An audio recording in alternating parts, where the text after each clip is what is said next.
વિદ્યાર્થી મિત્રો, આજે આપણે વૈશ્વિકીકરણમાં આગળનો જે મુદ્દો છે એનો અભ્યાસ કરશું. વૈશ્વિકીકરણ છે એના આપણે લાભ છે એની આગળના વિડીયોમાં આપણે ચર્ચા કરી ગયા. આજે આપણે વૈશ્વિકીકરણના ગેરલાભ છે એની ચર્ચા કરશું. એ પહેલા વૈશ્વિકીકરણ એટલે શું? તો કે દેશના અર્થતંત્રને વિશ્વના અર્થતંત્ર સાથે જોડવાની પ્રક્રિયા કે જેને કારણે વસ્તુઓ છે, સેવાઓ છે, ટેકનોલોજી છે, શ્રમનો પ્રવાહ છે એની સરળતાથી જે આપણે પ્રાપ્ત કરી શકીએ. વૈશ્વિકીકરણના લાભ છે તો વૈશ્વિકીકરણને કારણે વિદેશી મૂડીરોકાણને પ્રોત્સાહન મળે છે. પછી વિકસિત દેશમાં જે ઉત્પન્ન થતી વસ્તુઓ છે એ સરળતાથી પ્રાપ્ત થાય છે અને ભારત જેવા વિકાસશીલ દેશને આંતરરાષ્ટ્રીય હરીફાઈમાં ટકી રહેવાની ક્ષમતા છે એ પ્રાપ્ત થાય છે. તો આજે આપણે જોઈએ વૈશ્વિકીકરણના ગેરલાભ. તો વૈશ્વિકીકરણથી પહેલો ગેરલાભ કે જે પહેલા જે માણસો જે કામ કરતા, શ્રમિકો જે કામ કરતા, એ શ્રમિકોનું સ્થાન છે એ યંત્રોએ લઈ લીધું. એના પરિણામે ગરીબી અને બેરોજગારીની સમસ્યા છે એ જોવા મળે છે.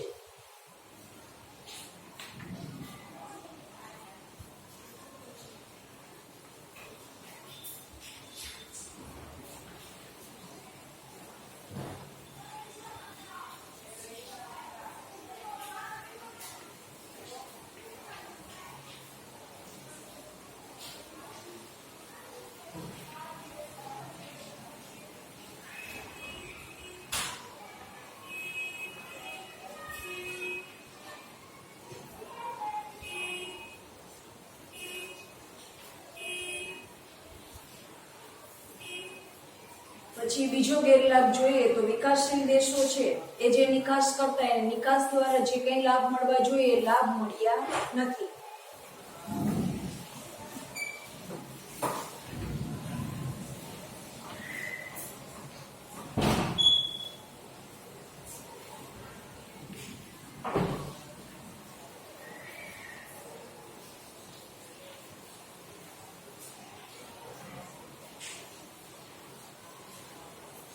ત્યાર પછી એનો ત્રીજો ગેરલાભ જે આપણે આગળ ખાનગીકરણમાં જોઈ ગયા કે જે લાભ થયો છે એ મોટા ઉદ્યોગોને જ થયો છે. હકીકતમાં લાભ છે એ નાના ઉદ્યોગોને, જે આપણે નાના ગૃહ ઉદ્યોગ છે, પાપડ બનાવવાનો ઉદ્યોગ છે, અથાણા બનાવવાનો છે, અગરબત્તીનો ઉદ્યોગ છે, આ બધા નાના ઉદ્યોગમાં આવે છે. તો આવા નાના ઉદ્યોગને લાભ નથી મળ્યો, પણ લાભ જે મળ્યો છે એ મોટા ઉદ્યોગને. હકીકતમાં લાભ જે મળવો જોઈતો હતો એ નાના ઉદ્યોગોને, પણ અહીંયા લાભ મળ્યો છે મોટા ઉદ્યોગોને.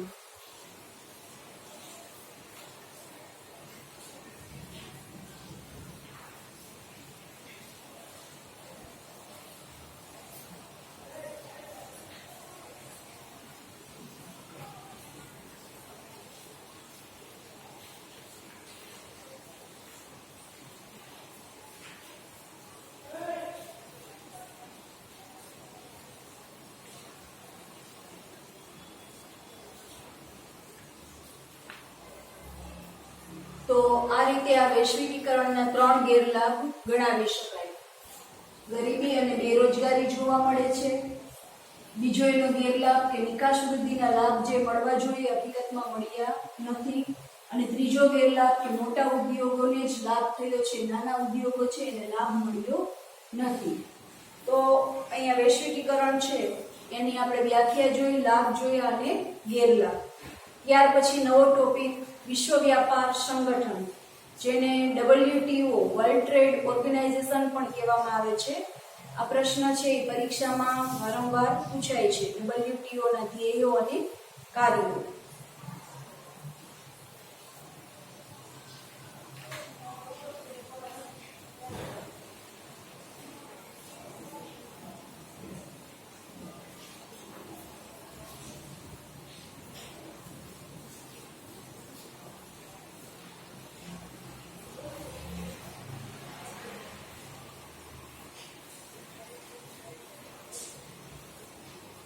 તો આ વિશ્વ વ્યાપાર જે સંગઠન છે વિશ્વના દેશો વચ્ચે વેપાર માટેનું જે મેઇન મહત્વનું પરિબળ ગણાવી શકાય, જેને વર્લ્ડ ટ્રેડ ઓર્ગેનાઇઝેશન WTO કહેવામાં આવે છે. આ WTO ની સ્થાપના છે એ 1 જાન્યુઆરી 1995 એની સ્થાપના છે એ થઈ.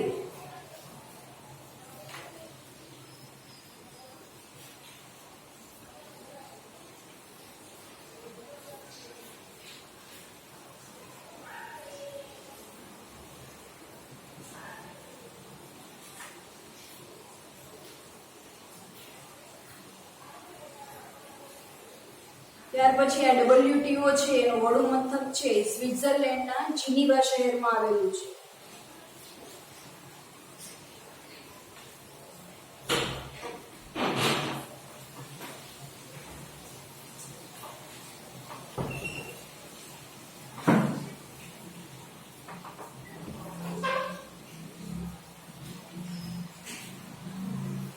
તો આ WTO ની આપણે પ્રારંભિક માહિતી લીધી કે સંયુક્ત રાષ્ટ્રના સભ્ય દેશો દ્વારા આ જે WTO ની સ્થાપના છે એ 1 જાન્યુઆરી 1995 ના રોજ કરવામાં આવી અને WTO નું વડું મથક છે એ સ્વિટ્ઝરલેન્ડના જીનીવા શહેરમાં આવેલું છે.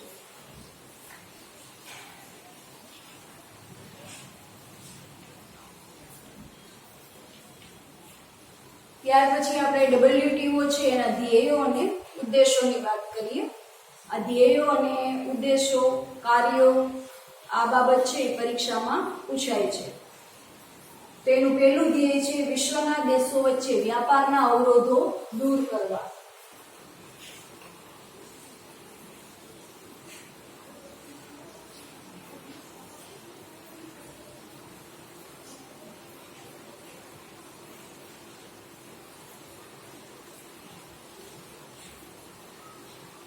WTO નું કાર્ય છે કે વિશ્વના દેશો વચ્ચે વેપારના કોઈ પણ પ્રશ્નો હોય, કોઈ પણ જે કાંઈ અવરોધો હોય તે દૂર કરવાનું કામ છે એ આ WTO નું મુખ્ય ધ્યેય છે. એનું બીજું ધ્યેય છે કે વિદેશ વ્યાપાર માટે ઉદ્યોગોને આપવામાં આવતું જે સંરક્ષણ છે, ઉદ્યોગોને જે સંરક્ષણ આપવામાં આવે છે તે દૂર કરવું.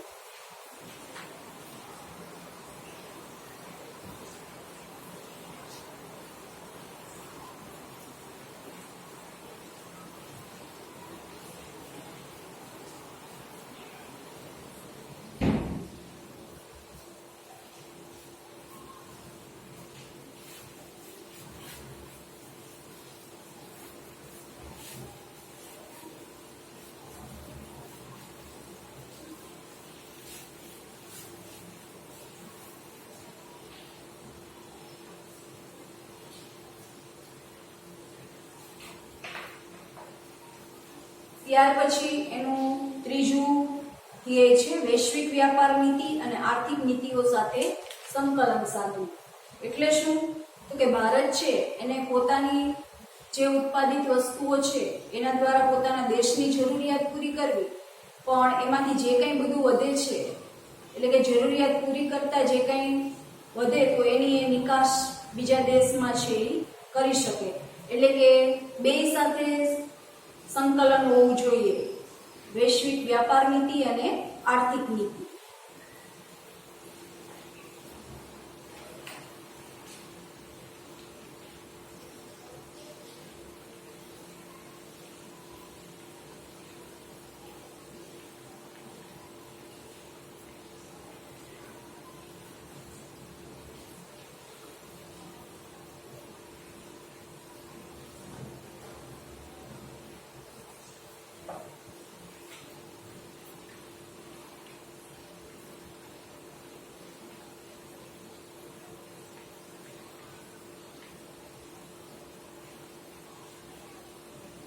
અને ચોથી બાબત કે વિશ્વમાં ઉદ્ભવતા વ્યાપારી ઝઘડાઓ છે, એટલે કોઈ પણ પ્રકારના બે દેશ વચ્ચે કોઈ પણ પ્રકારની સમસ્યા હોય, કોઈ પણ પ્રકારના ઝઘડા હોય તો એનું નિવારણ કરવું.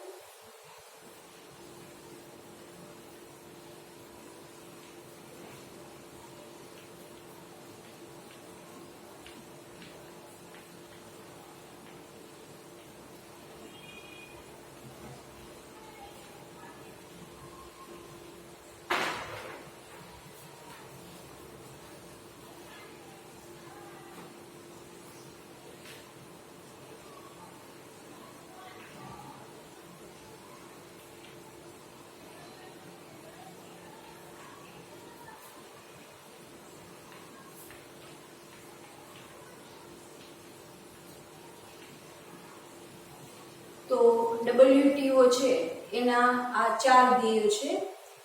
આ બે રીતે પૂછે, WTO અને વિશ્વ વ્યાપાર સંગઠન, એટલે બેનો અર્થ એક જ થાય છે, જે રીતે પરીક્ષામાં પૂછે એ રીતે. તો WTO ના આપણે ધ્યેયો જોઈએ તો પહેલું ધ્યેય કે વ્યાપારના બે દેશ વચ્ચેના વ્યાપારના અવરોધો છે એ દૂર કરવા. બીજો છે ઉદ્યોગ અંગેનું જે સંરક્ષણ છે એ દૂર કરવું. ત્યાર પછી ત્રીજો ધ્યેય છે કે વૈશ્વિક વ્યાપાર નીતિ અને આર્થિક નીતિ આ બે વચ્ચે સંકલન હોવું જરૂરી છે. ત્યાર પછી ચોથો ધ્યેય કે વિશ્વમાં ઉદ્ભવતા વ્યાપારી પ્રશ્નો કે ઝઘડાઓ છે એનું નિવારણ કરવું. તો આ જે વાત કરીએ તે વિશ્વ વ્યાપાર સંગઠનના ધ્યેયો.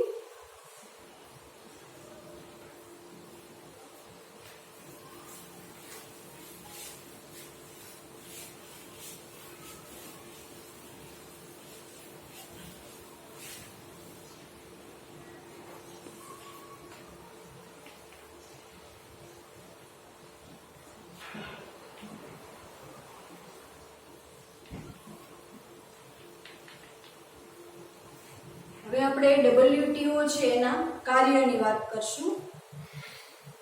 તો એનું પહેલું કાર્ય કે બહુરાષ્ટ્રીય વ્યાપાર. અહીંયા એક દેશનો બીજા દેશ સાથે, તો ઘણા બધા દેશો હોય એટલે બહુરાષ્ટ્રીય વ્યાપાર અને તેને લગતા જે બે દેશો વચ્ચે વેપાર માટે જે કંઈ કરારો થયા છે તો એ કરારો માટેનું માળખું ઊભું કરી અને જે કંઈ કરારો થયા છે એનો અમલ કરાવો. બે દેશ વચ્ચે જે કંઈ વેપાર અંગેના કરારો થયા હોય તો એનો ચુસ્ત રીતે અમલ કરાવવાનું જે કાર્ય છે એ WTO નું છે.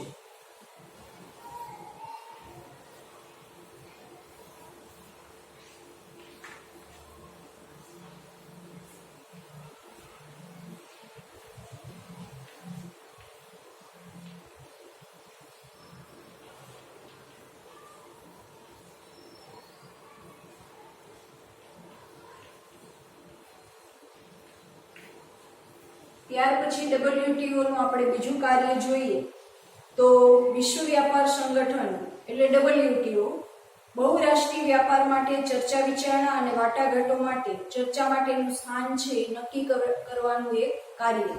એટલે કે બે દેશ વચ્ચે વેપાર અંગેના જે કંઈ કરાર થાય એ માટે ચર્ચા અંગેનું સ્થાન છે એ આ WTO છે એ નક્કી કરે છે.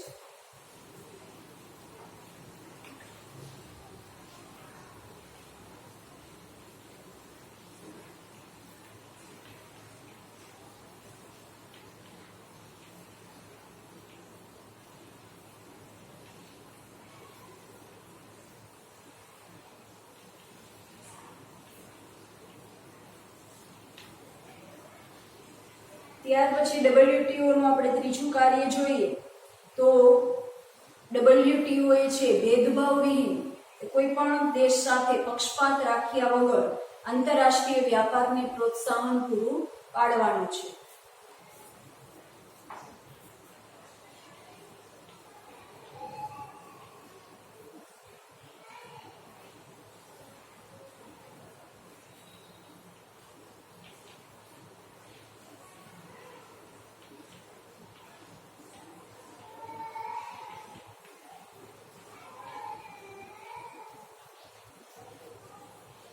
ત્યાર પછી એનું ચોથું કાર્ય જોઈએ તો જુદા જુદા દેશો છે જે પોતાની રાષ્ટ્રીય નીતિને અનુસરતા હોય તેનું અવલોકન કરે છે અને જરૂરી સુધારા વધારા સૂચવે છે.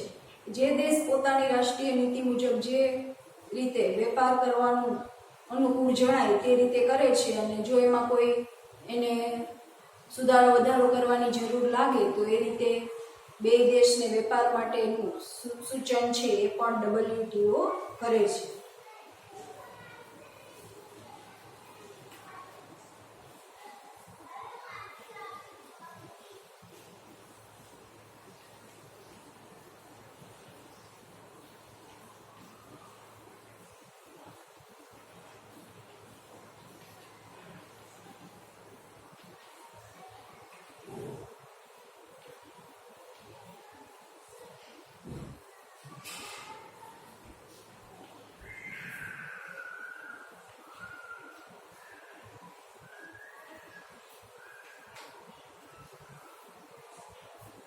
આ જે WTO છે એના આપણે કાર્યોની વાત કરી.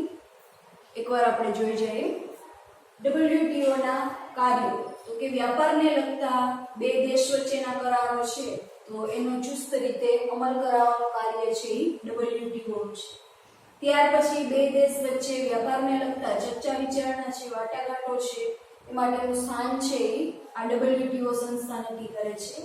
ભેદભાવ વગર આંતરરાષ્ટ્રીય વ્યાપારને પ્રોત્સાહન છે એ આ WTO સંસ્થા આપે છે અને રાષ્ટ્રીય નીતિનું અવલોકન કરે છે અને જરૂર હોય ત્યાં સુધારા વધારા અંગેનું સૂચન છે એ પણ આ WTO સંસ્થા કરે છે.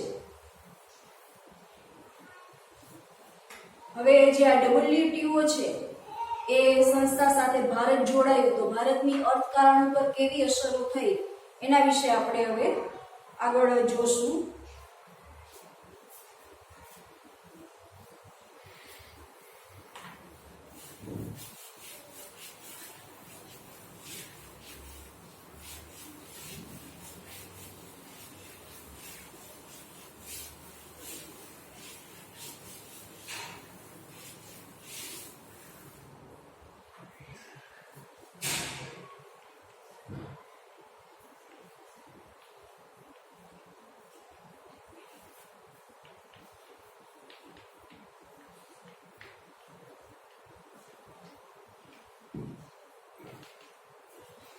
આવો એક પ્રશ્ન પણ પરીક્ષામાં પૂછાય છે કે WTO સાથે જોડાવાથી ભારતના અર્થકારણો પર એની કેવી કેવી અસરો થઈ છે. એટલે કે ભારત ઉપર એ સંસ્થાનો કેવો પ્રભાવ પડ્યો છે.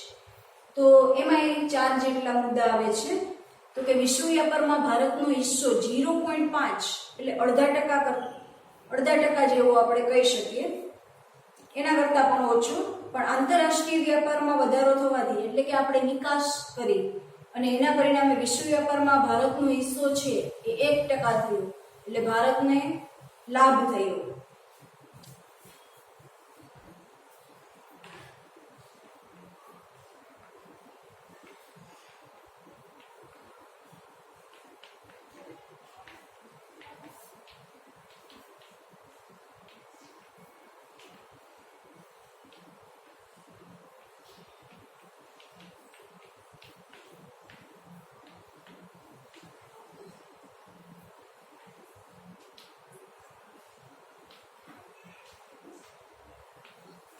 ત્યાર પછી આપણે એની બીજી અસર જોઈએ તો WTO ના સભ્યપદે રહેવાથી આપણે તૈયાર વસ્ત્રો છે એની નિકાસમાં વધારો થયો.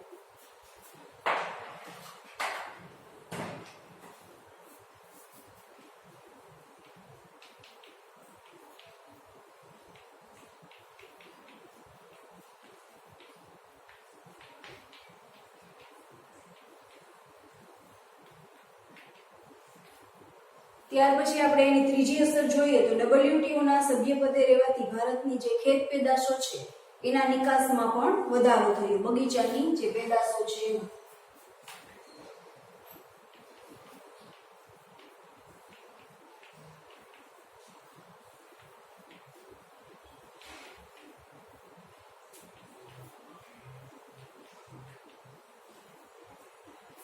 અને ચોથી બાબત, નિકાસમાં વધારો થવાથી નિકાસ આપણે ઘણી બધી કરી એને કારણે આયાત ઉપરનું દબાણ છે એ હળવું થયું.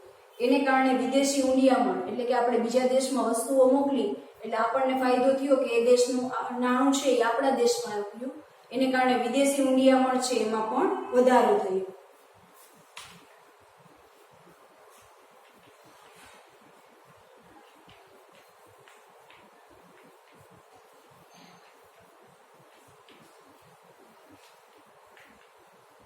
તો આ રીતે WTO ના સભ્યપદે રહેવાથી ભારતનો જે લાભ કહી શકાય કે 0.5% હતો તે વધીને 1% થયો. તૈયાર વસ્ત્રો છે એની નિકાસમાં વધારો થયો. ખેત પેદાશો છે એની નિકાસમાં વધારો થયો.